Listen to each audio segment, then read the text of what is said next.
Former President Barack Obama is calling for change following days of demonstrations over the death of George Floyd. He also condemned violence seen at some protests in cities nationwide. In an essay on the website Medium, the 44th president wrote, "Let's not excuse violence or rationalize it or participate in it.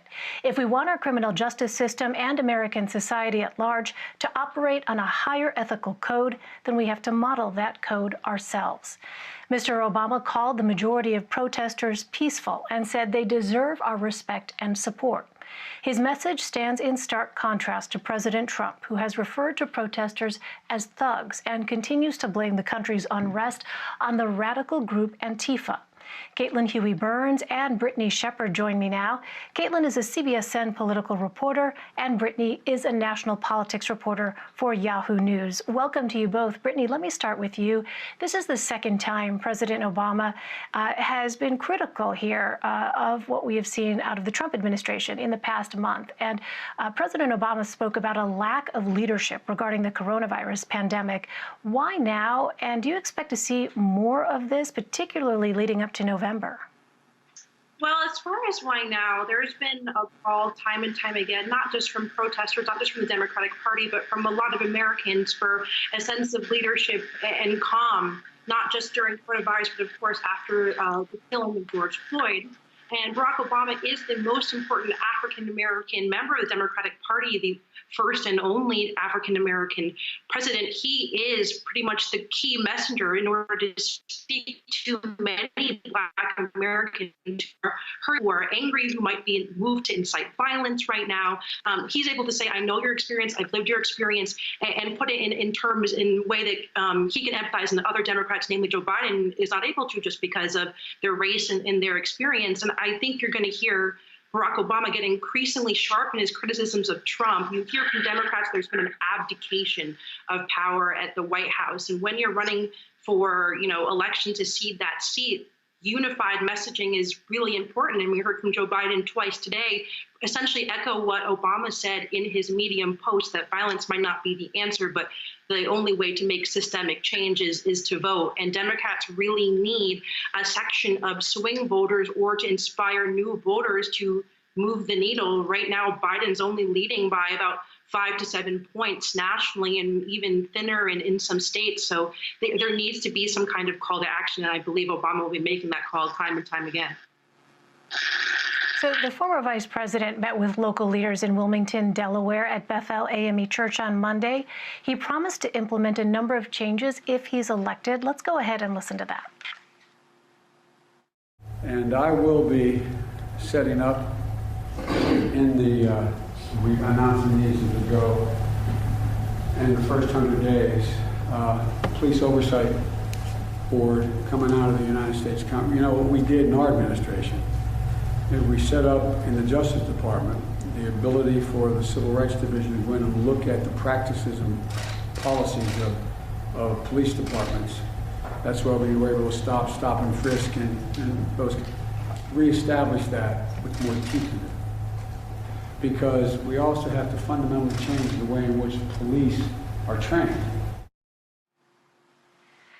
So, Caitlin, what else did Joe Biden promise that he would do to address injustices and disparities impacting the African-American community?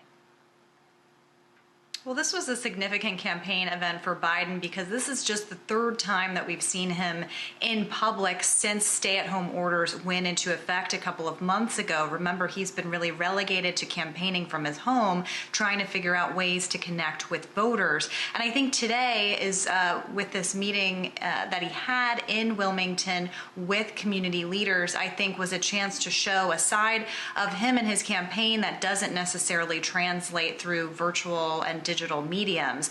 He was there to meet with community leaders, to listen and kind of take advice about how to move forward. And it was really interesting hearing from some of these leaders who were very direct with the former vice president, even though they have, many of them had longstanding relationships with him, were familiar with him.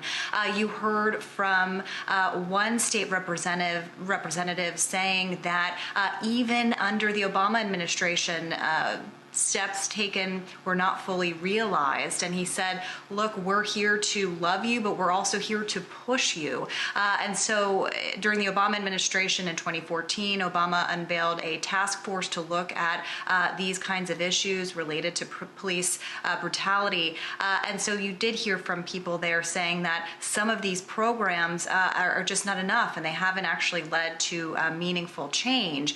You also heard from people saying that one of the participants said that Biden should create some kind of czar or task force to look at these issues in his first 100 days. Now, we did hear from the former vice president saying that in his first 100 days, he would convene a police oversight board. And he also said that in the next couple of weeks, he's going to be making a series of speeches talking about these issues and addressing them. And later in the day after this meeting, he had a virtual town hall with 4 city mayors, and they were talking about reforms that they would like to see. So I think right now he's establishing that he's listening, but we are told from him that more speeches on this and more action perhaps is to come. Very quickly, in our final minute left, Brittany, President Trump has yet to address the actual grievances of the protesters. At this point, is there anything he could say that might resonate with people of color? I think it's tough. I think the White House believes that doing listening sessions with Black leaders might be the beginning of a relationship to de-escalate what's going on. But I think what we're hearing from people on the ground that platitudes are not enough, and that's platitudes from Democrats and platitudes from Republicans. It's obvious that people are hurting, and when members of the Trump administration are going on television and saying they don't believe systemic racism to be a problem within policing, like that relationship isn't really starting off on a good foot. So I think a lot of rhetoric has to be unwound for there to be even a coming to the table. But I think the White House believes that even opening up the conversation is a good place to start. We just have to see if that lands. All right, Caitlin Huey-Burns and Brittany Shepard, thanks to you both.